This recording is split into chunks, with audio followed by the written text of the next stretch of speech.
그런 비유입니다. 주님께서 이 네 가지 땅에 떨어진 씨앗의 비유를 오늘 우리가 읽은 말씀에서 설명해 줍니다. 길가에 뿌려졌다라는 것은 복음을 노골적으로 거부하거나 그리고 들으려 하지 않는 사람들을 이야기합니다. 돌밭에 뿌려진 씨앗은 햇볕이 잘 들어서 빨리 발아하게 됩니다. 하지만 자갈이 많아서 정오가 되면 이내 말라 죽게 됩니다. 이를 두고 예수님께서는 20절에서 이야기합니다. 돌밭에 뿌려졌다는 것은 말씀을 듣고 즉시 기쁨으로 받되 그 속에 뿌리가 없어 잠시 견디다가 말씀으로 말미암아 환난이나 박해가 일어날 때에는 곧 넘어지는 자요라고, 넘어지는 사람이다라고 표현합니다. 쉽게 말해서 금방 뜨거워졌다가 금세 식어버리는 종잡을 수 없는 사람을 이야기합니다. 마치 우리 예전에 그런 이야기 있잖아요. 우리나라 사람들은 냄비 근성을 가지고 있다, 그렇게 이야기했습니다. 빨리 달아오르는데 또 빨리 식게 됩니다. 여러분, 우리가 보면 우리 가운데 이런 사람들 상당히 많습니다. 나는 아니겠지라고 하지만 이런 사람들 상당히 많습니다. 내가 기분 좋을 때는 막 업돼 있다가 조금만 기분 나쁘면 완전히 반대로 돌아서게 됩니다. 그런 사람을 가리켜서 예수님께서는 돌밭에 뿌려졌다라고 이야기합니다.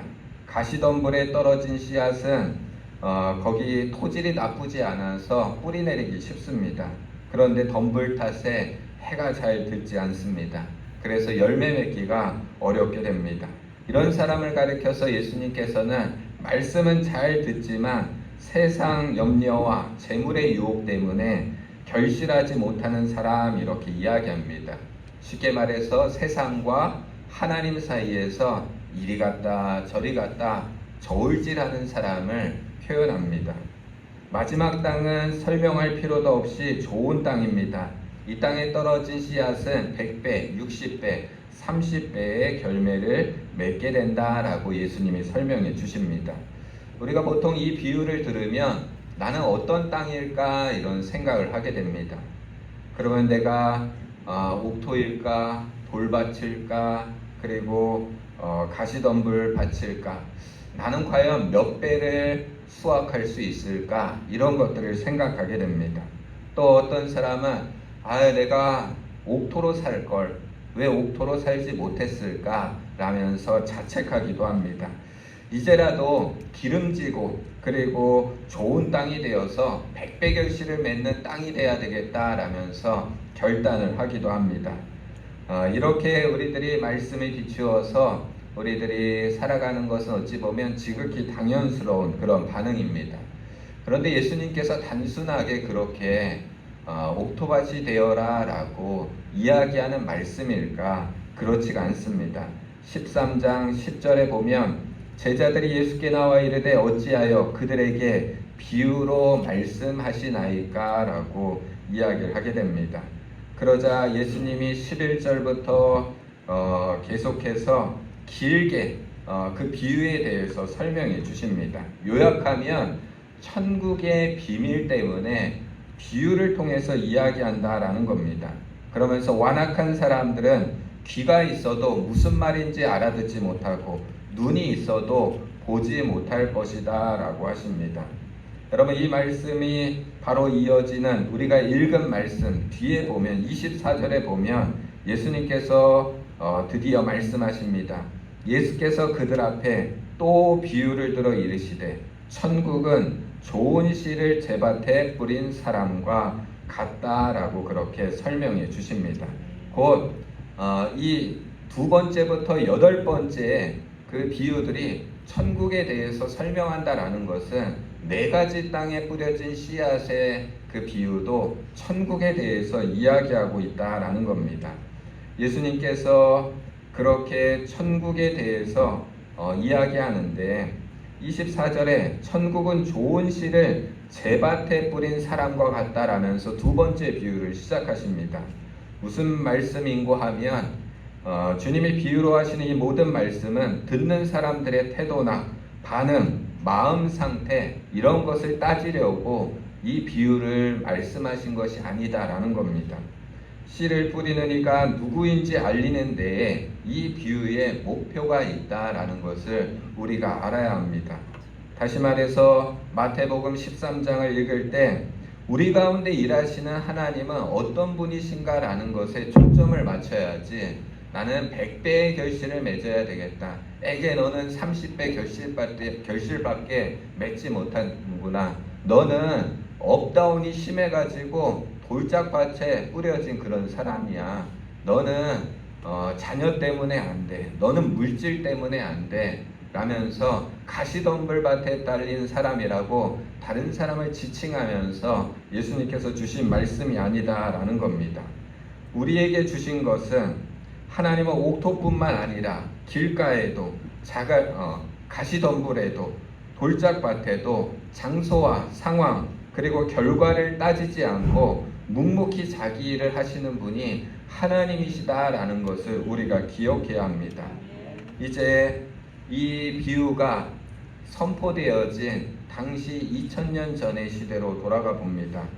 주님께서는 다양한 사람들에게 하나님의 말씀을 전했습니다. 그때 그 말씀을 들었던 당시의 사람들은 모두 순종하고 회개하고 주님을 따르는 사람들이 되었을까? 그렇지 않았습니다. 예수님이, 우리가 생각해 볼 때는 어떻습니까? 예수님이 이야기하는데도 안 들어? 그렇게 우리들 생각할 수 있지 않습니까? 그런데 그것이 아니라 예수님이 이야기하는 그때에도 들은 사람 중에 순종하는 자도 있었고 거부하는 자도 있었고 오히려 예수님을 모욕하는 자도 있었다라는 것을 우리가 기억해야 합니다. 가장 골칫덩이는 어떤 사람입니까? 말씀을 잘 안다고 자부했던 당시의 제사장과 서기관과 바리새인들이었습니다. 내 신앙은 너희들이랑 달라라고 자부했던 사람들이 바로 이러한 사람들이었습니다. 이 사람들도 예수님의 가르침을 들었지만 딴지 걸고 꼬투리를 잡고 하나님의 아들을 모함하고 십자가에 달리게 만듭니다. 여러분, 그런데 이런 모습이 그리 낯선 모습이 아닙니다.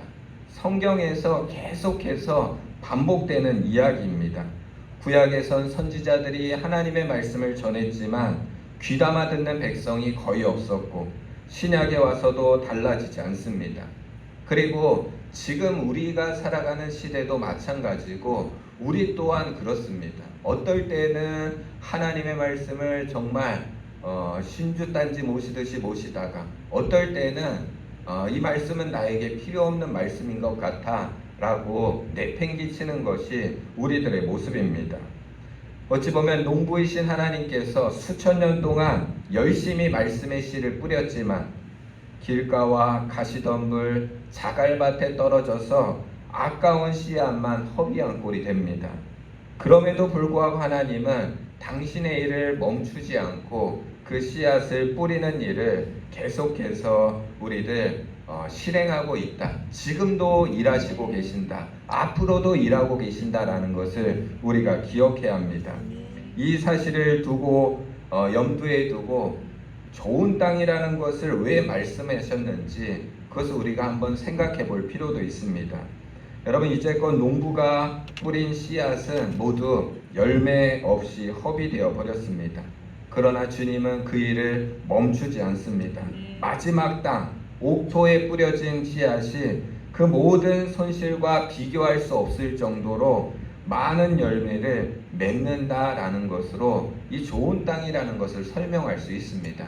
수없이 뿌린 씨앗 중에서 그것이 낭비가 되는데 왜 아무데나 다 뿌리십니까? 라고 하지만 주님께서는 그로 말미암아서 열매 맺게 되는 것, 사실 어찌 보면 허비된 것이 더 많을 수도 있습니다. 그런데 그렇게 얻게 된 열매를 귀하게 여기신다라는 겁니다. 복음이라는 것이 바로 여기에 초점이 맞춰져 있습니다. 우리 눈에는 별것 아닌 것처럼 보이고 허비한 것처럼 보이고 손해본 것처럼 보여도 진리는 살아서 하나님의 나라가 영원하다라는 것을 결국에는 만방에 드러내고야 만다라는 것을 우리가 기억해야 합니다. 하나님은 우리 가운데 그렇게 일하시고 계신다라는 겁니다. 여러분 우리가 100가지를 하는 동안 100가지 다 하면 얼마나 좋겠습니까?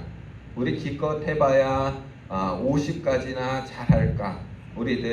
그런 우리들의 모습입니다. 그럼에도 불구하고 주님은 우리를 포기하지 않으신다라는 겁니다.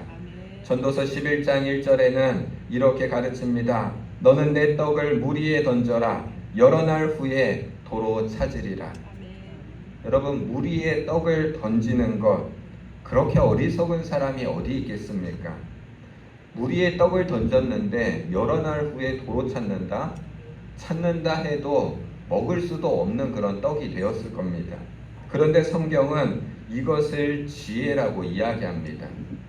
함석헌 선생님은 1928년 성서조선 7호로에서 바로 이 구절을 가지고 물 위에 씨를 뿌리라 라는 그런 제목으로 글을 쓰셨습니다. 그 글 가운데 이런 표현이 있습니다. 우리는 뿌리는 자다. 곳과 때를 가릴 것 없이 우선 뿌려야 할 자다. 압록강의 급류에도 뿌리고 두만강의 격탄에도 뿌려야 할 것이다. 결실을 하고 못하는 것은 우리의 능히 할 바가 아니요 우리의 할 것은 뿌리는 것이다. 또 뿌리면 반드시 결실하는 때가 있을 것을 우리는 믿는다. 압록강에 뿌린 것이 대동강 유역에 결실할 수도 있는 것이요 두만강에 떨어진 씨가 한강 상류에도 날 수 있는 것이다. 한강에 뿌린 것이 양자강 연안에 가서 나지 못하리라고 누가 단언하며 황하 연안에 뿌린 것이 금강 평야에 나지 못하리라고는 누가 말할 수 있는가? 심는 자는 원래 소망을 가지고 심는 자요 거두는 자는 뜻하지 않은 것을 거두는 것이다. 그러나 심은 것을 나게 하고 자라고 결실케 하는 것은 거짓 없고 실수 없는 주제자가 하시는 것이요 충실하여 어김없고 사이 없는 시간이 증명하는 것이다. 사람이 누가 예측할 자가 없으되 주의 보좌에서 흘러나오는 시간의 흐름이 모든 것을 판결한다. 옳게 심은 자도 그날에 그 단을 거둘 것이요 그릇 심은 자도 그날에 실패를 목도하게 될 것이다. 역사는 무엇을 가르치는가? 역사는 과연 우리를 허공을 치는 자라 하는가? 인류 이전의 생명사는 말할 수 없고 인류사에 있어서도 대답은 이와는 반대다. 역사가 있는 이래로 이 사람은 참으로 살았다 할 만한 사람은 모두 뿌리고 간 자로 거두고 간 자가 아니다. 모두 영원의 시류에 헛뿌리듯이 뿌려버리고 주제자에게 맡기고 간 자다. 아브라함이 그렇고 모세가 그렇고 초대 기독교의 허다한 용사가 그렇다. 대신 거두어 보려 애쓴 자는 모두 실패를 면치 못하였다. 그렇지 않으면 조그만 일시적 성집을 얻은 것에 불과하다. 알렉산더도 진시황도 가이사도 로마 제국도 자코뱅당도 구주의 열광도 모두 다 실패하였다. 역사는 수학의 역사가 아니요 파종의 역사다. 그리고 기약 없이 물 위에 파종하는 것이다 라고 그런 글을 썼습니다. 우리의 삶이라는 것은 하나님은 파종하시는 분이다. 그리고 우리 또한 파종하는 자다라는 것을 생각해야 합니다. 우리는 씨 뿌리는 자다. 그것은 우리가 어떤 땅을 탓하는 것이 아니라 우리에게 주어져 있는 복음의 씨앗을 늘 뿌리고 가야 되는데 영원의 추수일을 기다리면서 파종하는 자는 거두려고 하는 자가 아니고 성경에 나오는 위대한 그런 인물들은 거두려는 삶을 살아간 것이 아니라 뿌리는 삶을 살았다라는 겁니다. 그러니 하나님의 뿌리는 이 뿌림이 중요하다라는 것을 우리들에게 이야기합니다. 흐르는 강물에 씨를 뿌리는 것, 흐르는 강물에 떡을 던지는 것, 그것처럼 어리석어 보이지만 하나님이 하시는 일이 그러한 일이고 그것이 바로 지혜다라고 가르쳐 줍니다. 그렇다라고 한다면 주님께서는 이 뿌리는 씨앗 하나하나를 얼마나 소중히 여기겠습니까? 겨자씨같이 작은 씨앗이라 할지라도 하나님이 뿌리는 그것은 열매를 맺든 맺지 않든 그 씨앗 자체로 아주 중요하다라는 겁니다. 우리는 먼저 그것을 생각하면서 살아가는 우리들이 돼야 합니다. 우리가 연약하고 부족하지만 우리가 어디에 있느냐? 주님의 뿌리는 손길 위에 우리가 있다라는 것을 기억하며 살아가는 것이 우리들의 삶 속에서 필요합니다. 여러분, 사실 이 네 가지 땅 위의 비유라는 것은 우리에게 모두가 다 갖고 있는 부분입니다. 우리는 다 완벽하지가 않습니다. 거르고 걸러내어도 자갈이 계속해서 나옵니다. 근심하지 않으려 해도 걱정과 근심이 끊어지지 않는 것이 우리들의 삶입니다. 금방 좋았다가 금방 시무룩해지는 것이 우리들의 모습입니다. 세상의 상황이 우리를 그렇게 만들고, 그리고 우리의 삶이 그만큼 녹록지가 않습니다. 말씀대로 살아보고자 노력하지만 우리가 예배당 밖을 나가는 순간 우리가 다른 것에 사로잡히는 것이 우리들의 모습입니다. 그런데 주님께서는 이러한 것들을 생각하면서 우리에게 열매를 독촉하시지 않습니다. 우리를 귀히 여기시고, 그리고 우리에게 너도 옥토 같은 열매를 맺어야지 라고 이야기하는 것이 아니라 끊임없이 우리를 위해서 씨앗을 뿌립니다. 37절 38절에 보면 좋은 씨를 뿌리는 이는 인자요 같은 세상이요 좋은 씨는 천국의 아들들이요 가라지는 악한 자의 아들들이다 라고 그렇게 이야기합니다.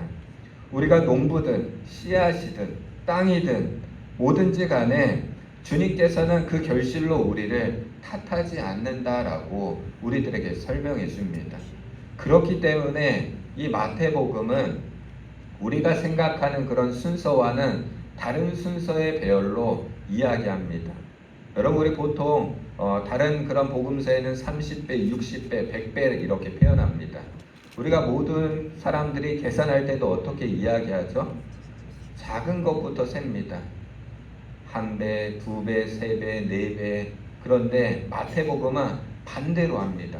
100배, 60배, 30배. 어떤 것에 대한 결과가 100배를 맺을 수도 있고 어떤 것의 결과가 30배를 맺을 수도 있습니다. 그래서 100배를 맺는 것이 중요한 것이 아니라 하나님이 뿌린 씨앗을 통해서 결국에 열매를 맺게 될 텐데, 그 열매가 많든 적든 간에 그것은 주님에게 은혜가 된다라는 것이고, 우리들에게 주시는 그런 주님께서 주시는 그런 축복을 우리들이 세상의 방식의 성공이 아니라 주님의 방식이 있다라는 것을 알려주십니다. 여러분, 그러면 우리의 삶 가운데 성과와 그리고 열매가 최종 목표가 아니다라고 한다면 우리가 살아가는 삶 속에서 무엇이 필요하겠습니까? 러시아의 데무노 톨스토이는 사람은 무엇으로 사는가라는 단편 소설에서 사람은 내일을 향한 염려가 아니라 서로를 향한 사랑으로 살아간다라는 결론으로 그 글을 마무리합니다. 곧 오늘의 말씀에 등장하는 마태복음 13장에 등장하는 농부가 그렇습니다. 토지를 계산하고 수지타산을 따지는 염려의 마음이었다면 애초에 척박한 길가나 돌밭에는 씨를 뿌리지 않았을 겁니다. 그러나 농부는 아낌없이 세상의 눈에는 무모해 보일 정도로 씨를 뿌립니다.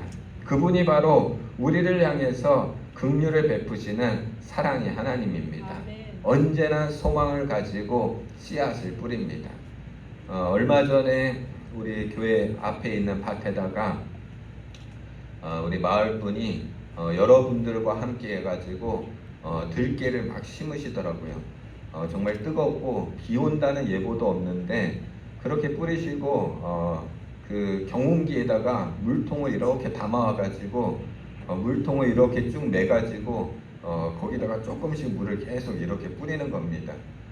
그러면서 제가 볼 때 저렇게 하면 저게 살까 이런 생각을 했습니다. 그래서 다른 분들한테도 물어보니까 저거 다 살지도 못할 거 저렇게 하고 있네 라면서 찌찌찌 이런 분들이 많이 계셨어요.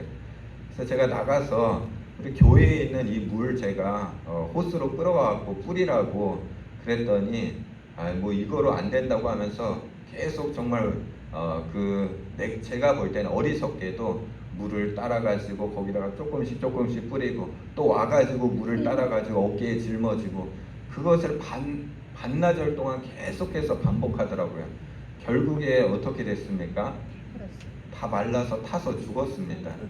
그런데 어느 날 비가 오는, 지난주에 보니까 비가 오는데 그분이 요번에 또 나가가지고 또 비를 맞으시면서 또 들깨를 또 심습니다. 이분의 마음을 보면서 이게 하나님의 마음이구나. 우리는 볼 때는 당연히 안 될 거다라고 생각했는데 그래도 심습니다. 또 비가 오니까 이때 심어야 되겠다라고 해서 비가 막 쏟아지고 있는데 정말 저는 우산 쓰고 쳐다보는 것도 옷이 다 젖어가지고 그런 상황에서도 그분은 그것을 신고 있습니다. 결실이 어떻게 될지는 잘 모르겠습니다. 그러나 그 마음, 하나님의 마음이 저런 마음이겠구나. 실패할 걸 알면서도 뿌리고 겨자씨 같은 작은 것일지라도 그것을 가지고 뿌리고 심고 뿌려서 결국에는 열매를 맺게 하시는 분, 그분이 하나님이구나 라는 것을 생각해 봤습니다. 그렇게 볼 때 땅이 어떠하든지 그리고 우리의 삶 속에 열매를 얼마나 맺던지 그게 중요한 것이 아니구나. 주님의 그 행위 자체에 소망이 담겨 있구나라는 것을 생각해 봅니다. 주님의 손에 잡혀진 그 씨앗들, 여러분 씨앗도 뿌릴 때 어떻게 뿌립니까? 하나씩 잡아가지고 뿌립니까? 물론 조금 콩 같은 거는 그렇게 하기도 하지만 콩 심는 거 보니까 물병에다가 PT병에다 담아가지고 이렇게 심으시는 분도 있고 또 이런 도구가 있어서 이렇게 꾹꾹 눌러가지고 그런 심는 법도 있고 또 어떤 분은 기계로 한 번에 막 심으시는 분도 있다고 합니다. 우리가 하나하나 볼 땐 어찌 보면 그렇게 소중하지 않을 수도 있습니다. 하나하나가 다 싹을 틔우고 열매를 맺는 것도 아닙니다. 그런데 주님의 손에 있는 겨자씨는 거기에는 주님의 소망이 담겨져 있다라는 겁니다. 저와 여러분들에게 소망이 담겨져 있습니다. 여러분 우리가 기도하는 것도 어떻습니까? 기도하면 바로바로 이루어지면 얼마나 좋습니까? 그런데 기도에서 어떠한 것은 이루어지는 것도 있고 어떠한 것은 이루어지지 않는 것도 있습니다. 어떤 사람은 끊임없이 그럼에도 불구하고 기도합니다. 우리에게 필요한 것은 무엇인가? 하나님께서 가지고 있는 그 소망이 우리들에게도 필요하구나라는 것을 생각해 봅니다. 우리의 농부이신 하나님은 겨자씨 같은 작은 것이랄지라도 포기하지 않습니다. 우리의 농부이신 하나님은 길가라도 그리고 얕은 돌밭이라도 그리고 가시떨기라고 할지라도 주님은 포기하지 않으시고 그곳에 씨를 뿌린다라는 겁니다. 옥토를 찾아서 헤매시는 분이 아니라 그 땅을 탓하지 아니하시고 기어코 당신의 선한 일을 이루어 가십니다. 여러분 그 일에 우리가 부름받았고 주님의 손 위에 우리가 올려져서 그렇게 뿌려지기를 기다리고 있다라는 것을 기억하시기 바랍니다. 지금 당장 눈에 보이는 결실이 없을지라도 하나님의 신실하시고 성실하심을 믿고 오늘이라는 씨앗을 묵묵히 심어갈 수 있는 저와 여러분들이 되시길 주님의 이름으로 축복합니다. 모든 것이 하루아침에 되는 일은 없습니다. 갑자기 어제까지 못하던 게 오늘 가능해질 수는 없습니다. 끊임없는 훈련과 열심을 통해서 그 일들을 감당할 수 있습니다. 우리가 살아가는 삶이라는 것이 바로 그렇습니다. 소망을 가지고 지금은 비록 작을지라도 우리가 소망을 가지고 농부이신 예수님과 같이 하나님과 같이 소망을 가지고 나아갈 때 주님이 우리의 삶의 자리를 보호하시고 위로하시며 치유하시고 우리를 참 사람이구나라고 그렇게 칭찬하는 그런 삶으로 우리들 살아가시는 저와 여러분들 되시길 주님의 이름으로 축복합니다. 모든 지각에 뛰어난 하나님의 평강이 저와 여러분들의 마음과 생각을 예수 안에서 지켜주실 줄 믿습니다. 기도하겠습니다.